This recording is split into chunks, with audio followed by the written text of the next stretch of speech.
Welcome to Leadership Live with Anton Gunn. I'm so excited about being with you today. I want to stay focused on something that's happening in real time for everybody, and that is layoffs. Now, when I say layoffs, I'm not talking about just one company downsizing a few workers. I'm talking about a lot of companies right now are either freezing positions, they're instituting layoffs. And of course, we all know what's going on in the federal government and what is happening with Elon Musk and the Department of Government Efficiency and what it's doing. And I'll probably come back and unpack that at another episode a little bit more deeply. But I want you to know that Southwest Airlines laid off 1,750 employees. It's the first time in history that this company announced layoffs, that they literally laid off 1,700 employees. Not only that, I just saw a news story 8 hours ago that JP Morgan Chase is going to lay off 2,000 workers. There's a story about Amazon laying off workers. There's so much uncertainty in the marketplace right now. Like literally in February, we saw the worst jobs report that we had seen in a while, like literally 245% like decrease in career opportunities.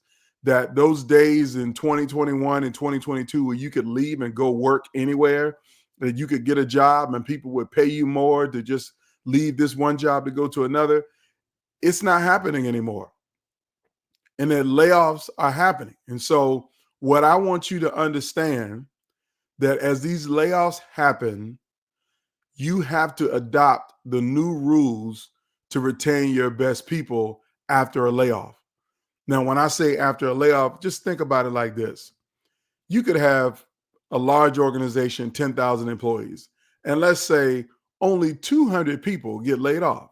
It's not like you laying off 2,000 or 5,000 or 7,000, but you just laid off 200 out of 10,000.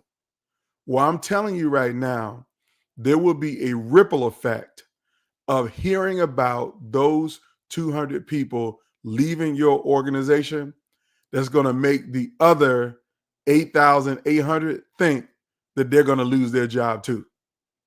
It's only natural that when something happens to one person or a small group of people, we have this outside, unrealistic, biased, and overinflated evaluation that it is going to happen to me too. It's going to happen to us. I mean, that's the way any statistic works. I mean, you just think about crime statistics. You could hear about a breaking and entering into someone's home or a home invasion in your city. And the moment you hear about it, you think my house could be next. And yes, there is a possibility that your house could be next, but the probability is not high. But it still won't stop you from reacting to that bad news. And so in the workplace, the same thing is happening to every last one of us. That literally a company is doing some layoffs over at Southwest Airlines, and all of your employees at American, at Delta, at United are all thinking the same thing. And you actually probably been waiting for the layoffs to come, given all of the bad news that's been happening around the country. You're wondering, when is it going to hit us next? So I'm telling you right now, you got to be prepared to respond to these layoffs. You got to be prepared to lead your team through the layoffs. You got to know how layoffs and leadership interact together. And so today, I'm going to give you 4 simple, quick rules. 4 simple, quick rules that if you lead a team and you lead in your organization, these are the new rules to retain the people after you've had a layoff. Because your people who are still left behind, let's just go ahead and unpack it and be honest. When you did your layoff, you know who you decided to keep? You decided to keep the best people. The most productive employees, the employees that got a great reputation, the employees who have a situational leadership role, which is this person is a go-getter, this person is a leader, this person is an impact professional. That's who you kept. Everybody else, you made them expendable. You made them be the people who could go away, but everybody else you wanted to keep. So let me break this down to you of what is going on right now. Here are the new rules around layoffs, okay? And I want you to think about the most talented leader you have on your team, the most talented leader in your organization. And I'm going to tell you what they are saying to themselves and saying to you subliminally, whether they open their mouths about it or not. So these are the 4 rules that you need to follow if you want to keep them and retain them, even though you just had a round of layoff, because they have options in front of them. And we're going to unpack them. So here's the first thing. Rule number 1, stability matters more than ever. For your top talented people, stability matters more than ever. After a shakeup, after a layoff, after a downsizing, after any kind of hiring freeze, the people who are left behind, they need to know that they have stability in their job, which requires you to do 3 things. Number 1, you need to be transparent. You have to be transparent. Transparency breeds trust. So if the layoffs have happened, everybody's wondering, are we going to have some more layoffs? Is it going to be some more in the second quarter? Are there going to be some more in the third quarter? So you need to be transparent about whether you're going to have more layoffs or not. Transparency breeds trust. The second thing you need to do is you need to focus on resilience. And when I mean focus on resilience is reaffirming to your team that they matter, they're important parts of the work continuing to get done, and that we need them. I need you to be resilient. You might even want to borrow that language from me, that you need to be resilient. I need this team to be resilient despite the round of layoffs that we just had. Say it just like that. I need you to be resilient. Super simple, super easy. Now, here's a third thing that you need to do. You know how you like to have a recruitment strategy? Oh, we're going to target these colleges to get these undergrads fresh out of school. You know how, you might have a strategy. Hey, we're going to focus on hiring in this sector or this part of the country, or we want to hire for this skill set. Every company has a hiring strategy. But the question is, do you have a retention strategy? You need to have an equal and opposite strategy that once you recruit those top talented people, that you know what you have to do to retain them. That could be pay raises. That could be position promotions. It could be adding to the job description. It could be all kinds of different things, but you need to have a retention strategy. You need to do the analysis. Okay, what 20% of employees we cannot fail to lose? We cannot lose them. It would be a failure if we lost them. You need to do that analysis. And once you do that analysis, you need to make sure that you implement a strategy to retain them. Who can't we afford to lose? Lay it out very clearly. That's rule number 1, that stability matters more than ever. Rule number 2, I want you to know what your best people are saying to themselves right now. I'm not just grateful for this job because I know I can get a job somewhere else. See, that's the mentality, a mistaken mentality that some leaders and organizations think that after a layoff, you should feel grateful that we didn't lay you off. That's some bovine fecal matter right there. Bovine fecal matter. See, the best employees, the best talented employees, they aren't just grateful to be in a job in your organization. They know they have options. They could leave. You don't know this, but a headhunter has called them 15 times in the last 2 years, and they turned them down just because they just didn't want to go through a change. But now that you've had layoffs, maybe they're reconsidering. Maybe they call those headhunters back. Maybe they tighten up their LinkedIn profile. They tighten up their resume, and they start looking to the left and to the right for a new opportunity. So I want you to know that your rule number 2 is that the best employees you got, they aren't just grateful for a job. They're not grateful. They got options. So here's what you need to do.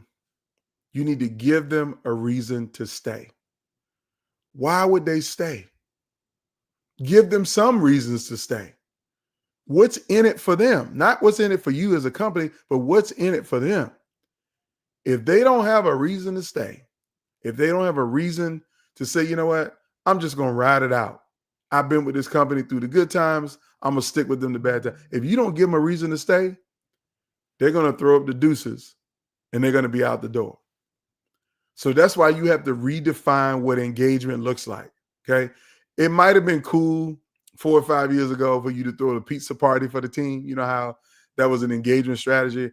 Let's have a pizza party at work. Man, pizza parties ain't it no more. Nice catered lunches ain't it no more.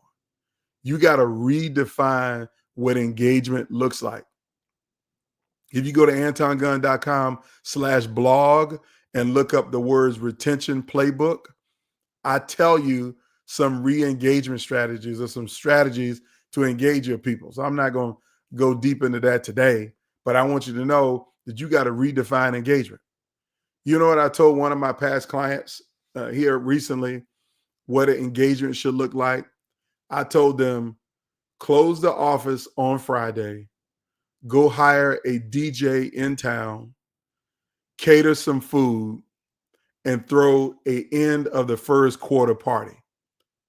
Yeah, you just had some layoffs. You just had some downsizing. You just had a hiring freeze. Your staff is overworked. They're feeling like they don't have the resources to do a job. And you telling me to throw a party, Anton? Absolutely. I'm telling you to throw a party. Hire a DJ, cater some good food, shut it down, tell them to invite their spouse, their friends, their kids, throw a good old party. And while you're throwing the party, give out some awards for the Survivors Award, the Leadership Award. Come on, I don't know what awards you have in your organization, but give out some awards for the people who are doing the most with the least. And while you're throwing this party, I want you to outline, or you should have outlined this before the party, outline who in your organization you can promote from within. Who can you promote? Who can you give a promotion to? A new title change, pay bump, greater responsibility. If you want to retain people, those people who aren't just grateful for a job, you got to find a way to promote them from within. Nobody wants to stay in the same job forever. They want to be promoted. They want to be elevated to the next level. You got to find a way to promote from within. That's number 2, that the best around you is not just grateful for a job. Rule number 3, this is the most important rule. This rule is for you. Leadership is the determining factor of whether they stay or whether they leave. I'm actually working on a new keynote right now, and it's called Redefining Loyalty. See, we all think loyalty is, I'm ride or die with you forever and I'm never going to leave you because I'm loyal.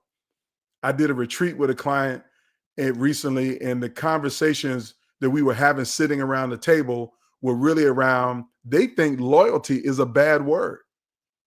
They think loyalty of just being, loyal to somebody for no reason whatsoever is a bad word. I wanted to challenge them, but I sat there and I listened to them. And what I heard them saying is that they've seen far too many times that you will have a bad leader and people will be loyal to the bad leader, their bad behaviors, their bad practices, and their bad treatment of people. And so they were really clear that that kind of loyalty is not desired. That kind of loyalty is not what people want.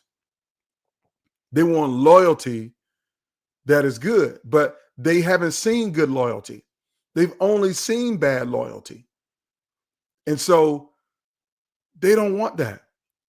So I want to redefine loyalty in this new day and age, because let's be honest with you, people don't quit companies. They don't leave companies. They leave leaders. They leave leaders who are not up to the task of the job of what it means to be a great leader. Those leaders don't know how to build trust. Those leaders don't have a caring bone in their body. Those leaders don't give people purpose in their work. So what I'm telling you right now, rule number 3 is that your leadership is the determining factor of whether people will stay or whether they will leave you. So what do you need to do to be a leader that makes people want to stay? Number 1, you need to over communicate. When I say over communicate, I think I shared with you all last week that when I was in corporate, I was in the C-suite, I led a team of 28, had 28 people in my downline or in my organizational chart, in my organizational structure. And I was sitting at the C-suite table, and we were talking about that if financially, if things didn't turn around, we would have to have some layoffs start in about 6 months. So we got heads up at the C-suite table that there might be some layoffs in 6 months. Do you think I waited 6 months before I told my people that report up to me that layoffs might be coming? Absolutely not. Instead, I left that meeting immediately, gathered my thoughts, gathered my notes, put some stuff on the agenda, and at our next staff meeting, I told my team that in 6 months, there might be some layoffs. So get your resumes together. Get your LinkedIn profile together. Let me know if you need a letter of recommendation. If you want to take some certification classes, do those things. I over-communicated what was about to come or what was possible. And then if it didn't realize in the next month or two, then I over-communicated with them about that. Transparency breeds trust. I told you that in the first rule about stability. So you need to over-communicate. And you also need to have a little empathy, because your employees are going through stuff. Like they might have just lost their best friend at work. Because again, if you had layoffs, everybody don't get to stay. Maybe they lost their best friend at work. Maybe they lost the person on the team that they got hired on the same day. Sometimes you hire people in waves, and 2 people started on the same day 14 years ago, but they don't really know each other. They see each other. They give each other the head nod when they walk in the morning, the high five. Maybe their kids go to school together. But now that person is gone because of a layoff, and you just want them to get back to work like nothing happened. But losing a longtime coworker is like losing a family member. It's like getting a divorce. So you need to have some empathy as a leader. And if you cannot show empathy as a leader, you don't deserve to lead. I think I told y'all, a few months back about serving on a board with what I call an organizational terrorist. This person has zero empathy, no understanding at all. Many times is totally inappropriate in their behavior in meetings because they don't have empathy. They don't have any emotional intelligence. So you need to gain some emotional intelligence as a leader. And the third reason I said that leadership is a deciding factor is, are you a leader that leads on purpose? Do you give people purpose in their work? Everybody wants meaningful work. I got several friends who've written books around the importance of meaningful work. You got to give people a reason to want to be at work and a reason to want to work for you. If you're not doing that, they will leave, particularly in an environment where layoffs are happening. And if they're the best talent, they're going to look for a new opportunity.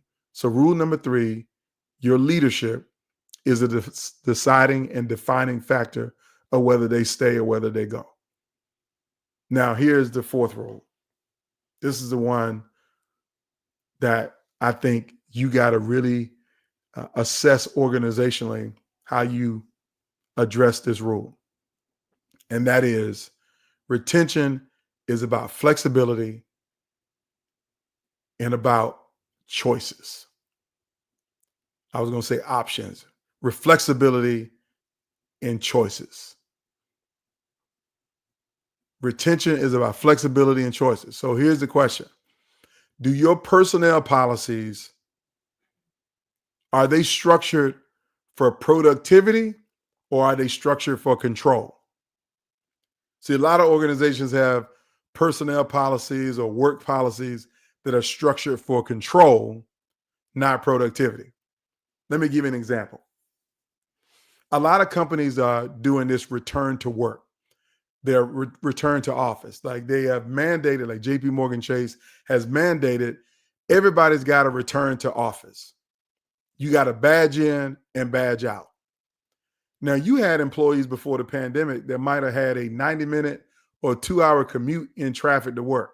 And now you've all of a sudden mandated that they got to come in to work. And how you going to check whether they have been at work or not if they got to badge into the building? So you literally have people getting up in the morning, getting dressed, driving 90 minutes to work, parking on the street. They didn't pull into the garage, by the way, because the garage is an all-day fee of $50. But they're literally driving and parking on the street, feeding the meter for 60 minutes. And they're badging into the building. They're going upstairs. They get a cup of coffee in the break room. They talk to 5 people, maybe even walk around to see somebody in senior leadership, and then they turn around and walk right out of the door and leave, and they go back home.